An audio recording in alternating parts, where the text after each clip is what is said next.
Welcome back to Primetime News, and again, a special welcome if you're watching online at onespotmedia.com. Two prominent members of the remaining 18 of the Uchence Wilson gang have been found not guilty on a gun charge.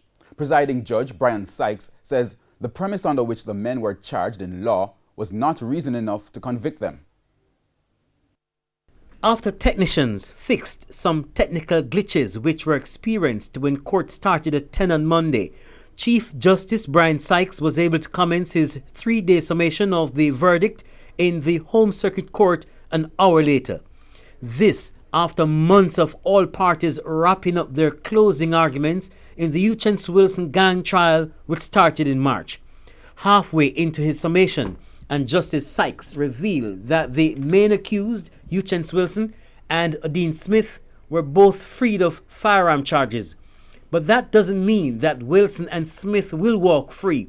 Wilson still faces over 20 other charges, while Smith faces 3. Both men were named as being a part of the Uchence Wilson gang and were being tried under the Criminal Justice Suppression of Criminal Organization Act. During his summation, Justice Sykes said the court is not of the view that the admission or confession by Mr. Smith on November 3, 2017 was free and voluntary in a manner required by law. He said the court cannot condone the manner in which the confession was obtained. According to Justice Sykes, the men were threatened. In addition, Justice Sykes said the alleged gang members were charged under the incorrect section of the Anti-Gang Criminal Organization legislation.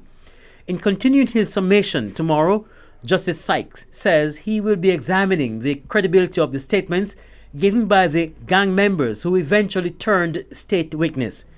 Kirk Wright, TVJ News.